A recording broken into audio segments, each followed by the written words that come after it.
Hello students, in this video we will continue with the discussion of short answer questions, 2 marks, and the question is distinguish between SN1 and SN2 mechanism. Students, we shall begin with the entire mechanism of SN2 and then SN1 and then we will discuss the points. So here we begin with SN2 mechanism. Alright, now SN2 mechanism, we all must know that it is bimolecular nucleophilic substitution reaction. Now here I take the example of primary alkyl halide and this is methyl bromide, okay, plus I write here nucleophile, that is OH minus. Now we all know what happens. OH minus approaches the carbon of alkyl bromide from back side, because if it will go from the front side, there is no front side attack because there is a repulsion between OH minus and Br. So there is a back side attack of the OH minus on the carbon atom of alkyl bromide. Now after this we know that there is a formation of transition state. Yes, I hope you all are revising the concepts with me. So it acquires minus half charge and this acquires plus 1 charge. Now this stage is known as transition stage. There is only and only one transition stage. Okay, now after this, which is the next step? Yes, you are correct. The next step would be Br will come out. Yes, Br minus will come out and we will be getting CH and here OH and we are getting here HH. So yes, there is inversion of configuration. Okay, Br was here earlier, now look at OH, it is exactly on the opposite side. So there are certain points which we have to remember for SN2 mechanism, and these points are: point number 1. The first point is that it is a bimolecular substitution reaction. Why it is bimolecular? Because two molecules were involved. One was alkyl halide and the other was OH minus. Second very important point, there is only one step, single step is there. Okay, third point, there is only one transition state is there. Okay, then the fourth step is there is complete 100% inversion of configuration. Yes, this point we have already discussed. Okay, now since it involves the two reactant molecules, the rate of reaction depends on concentration of two reactants. So it is second order reaction. Okay, second order reaction. And yes, so if you notice that there is only and only backside attack in this case. In case of SN2 we are discussing. Hence now seventh and the one more important point, if you notice, when the bond between CBr breaks, okay, then bond between C and OH is formed, or we will say that when the energy released, when C and OH bond is formed, that energy released is helpful to break CBr bond. So this process happens simultaneously. So I'll write here that the breaking of CBr bond and the formation of COH bond occurs simultaneously. So these are the important points, that bimolecular, single step, only one transition state, 100% inversion, second order reaction, backside attack, SN2, and yes, it is simultaneous breaking and the formation of bond. Now we shall go for the SN1 mechanism. Now we shall begin with SN1 mechanism. SN1 mechanism, we begin with the tertiary alkyl halide. Okay, and the example which we are having is tert butyl bromide. So I write here R C R R, and then I write here Br. We all know that in presence of OH minus, what happens is the bond between C and Br, it breaks. Okay, so the first step involves breaking of CBr bond. Now, when CBr bond breaks, Br minus will come out, and what we are going to get is we will be getting R, C, R, R, and here it is plus. Okay, this is heterogeneous breaking of covalent bond, that is CBr. Now, this is known as tertiary carbocation. This is known as tertiary carbocation, and it is the first transition step. Okay, now the second step after this is, so till this we are having the first step. Okay, now the second step, what happens is we are having a nucleophile OH minus. So here we are having our tertiary carbocation, and OH minus, it can approach this tertiary carbocation either from front or from the back side. So as I said, we are having tertiary carbocation. OH minus can attack from the front side, or OH minus can attack from the back side. Now the geometry of this tertiary carbocation is trigonal planar. Okay, so that there is least repulsion between each of the alkyl groups. Alright, now so if there is a backside attack, please note what are we going to get. We will be getting inversion of configuration. Okay, wherein OH group is present exactly on the opposite side, and if there is front side attack, then we are going to get C, R, and here,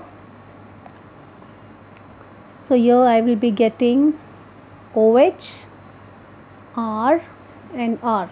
Just look at this OH group. Okay, so there is 50% retention of configuration in case of SN1, and there is 50% inversion of configuration. Okay, so I again repeat whatever we have studied so far. SN1 mechanism, this is a tertiary alkyl halide. Okay, tertiary alkyl halide. In presence of OH minus, what happens? The bond between CBr breaks. When the bond between CBr breaks, Br minus will come out, and we will get tertiary carbocation, which is having trigonal planar geometry. Now this is the first transition step. Now what happens to the first transition step? OH minus can attack this carbocation either from the front side or from the back side. If it is front side attack, we will get 50% retention. If it is back side attack, we will get 50% inversion of configuration. So the points which we discussed for SN2, it is bimolecular reaction. What we will write for SN1, it is unimolecular reaction, because it depends on the rate of only, it depends on the concentration of only one reactant, that is tertiary alkyl halide. Okay, SN2 is a single step reaction. We saw that it was only single step reaction, but in this case it's a two step reaction. First is the formation of transition state, and then transition state intermediate is being attacked by OH minus. Okay, so two step reaction. Here only one transition state, here it is having two transition steps. In this case we saw there is 100% inversion of configuration. Now students, all these points are interconnected. Why there is 100% inversion? Because there is backside attack. So if you write 100% inversion, you will remember backside attack is there. Okay, now because backside attack is there, then what happens? Simultaneous breaking and making of the bonds. Now we all know that which bonds are broken. CBr bond is broken and COH bond is formed. Okay, this bond is formed. Yes, there is no intermediate formed in this case because it's a single step reaction. One more point here, it's a second order reaction because it depends on the concentration of alkyl halide and OH minus. Okay, and the last point which will be discussed in one of the question, that is the factors affecting SN2 mechanism. It is aprotic solvent will favor SN2 mechanism.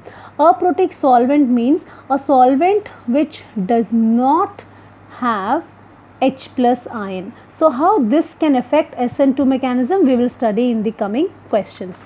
Now we are ready with our answer, that bimolecular, unimolecular, single step, two step. Please remember, if it is written 1 over here, it is a hint. If it is written SN1, it doesn't mean that it is one step. No, if it is written 1, it means it is unimolecular reaction. Okay, but it is a two-step mechanism. Okay, two transition states are there. Similarly, here when I write SN2 means it is bimolecular. So SN1 means unimolecular, SN2 means bimolecular. It is SN2, but there is only one transition state.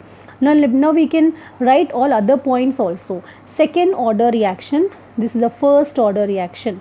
Okay, sixth point, there is backside attack. There is always backside attack. Okay, what we'll write here? There can be backside attack, there can be front side and backside attack. Okay, of nucleophile. I am just writing the bullet points. You have to write in complete sentence in your exam. Okay, now seventh is simultaneous breaking and making of the bonds. Here we are going to write that first the bond in the reactant breaks. What will write? First bond in reactant breaks. If you remember, we have studied this mechanism just now. First, what is happening? The bond will break, isn't it? So first the bond between the reactant will break. So this bond has broken, and then new bond is formed. New bond is formed means what are we getting? Then we are going to get CR OH R R, or the other way. So this you need not write this, but you can write this. First bond in the reactant is broken, and then the new bond is formed. Okay, now eighth point we can write is no intermediate form. Here we have to write that intermediate is formed, and which is that intermediate? That intermediate is your tertiary carbocation. What is this tertiary carbocation? This is the tertiary carbocation. Intermediate is formed. And the ninth point you can write is, see, it is aprotic solvent, but here protic solvent will favor. Okay, it favors your SN1 mechanism. Again, this also will be discussed in the next coming question. Okay, so now if it is for 2 marks, it means you have to write compulsory 4 points. Okay, so you can select any of these 4 points, but you be prepared with at least 6 points. All right, now we shall move towards next question. Now the next question is, explain primary benzylic halide. First of all, we will draw what is this primary benzylic halide. Okay, this is benzene, this is benzyl, and this is benzyl halide. Okay, this is benzyl halide. Now the question is that benzyl halide shows reactivity by SN1 mechanism. Okay, now students, X is bonded to carbon atom, and this carbon atom is bonded to only one carbon atom. Okay, so this is definitely example of primary halide, primary aryl halide. I would say it is example of primary aryl halide. Now we all know that if it is SN1 mechanism, then what happens for SN1? Tertiary will undergo first, and then secondary, and then primary, isn't it? SN1 tertiary will undergo SN1 faster, then secondary, then primary. But here you can see aryl halide, the example which has been given to us, it is a primary aryl halide, but still it is undergoing SN1 mechanism. Why this is happening? Let me explain you that. Now X is bonded to CH2. Okay, when this X will leave, when this X will go out, okay, this is the first step. We know that X will leave with the electrons. So when X is leaving with the electrons, what is going to happen? CH2 plus. Okay, X has gone out taking the electrons away, so carbon has acquired positive charge. Okay, now because carbon has acquired positive charge, the electrons will move from the bond towards here. Okay, now let me draw the resonating structure and explain what happens. So I get double bond over here, CH2, rest all the double bonds are as it is. Okay, as it is. Now here the positive charge will come. All right, now from here the electrons will come over here and we will be getting this structure. So I put here double bond, I put this double bond, I keep it double bond CH2 and positive charge will come here. So what is happening is the electrons are moving towards the next adjacent bond. Okay, so here if I draw this structure now, I will be getting here, so double bond over here and positive charge will come here. So you have to pause the video and you have to draw these structures along with me, then you might probably understand in a better way. And the next structure what we will get, just see here, from this bond the electrons have come over here, so I put double bond, rest all is same. So here now I will be having single bond, but the positive charge will go alternate, leave this carbon, alternate. So I'll write here this. So is this structure not resembling the first structure? Yes, it is. So it means starting from here, this is the first resonating structure, second resonating structure, third resonating structure, and this one is the same. So the primary benzylic cation which we get, okay, is stabilized by resonance. Because of resonance, due to resonance, this cation is stabilized and hence it undergoes SN1 mechanism. Okay, and hence it undergoes SN1 mechanism.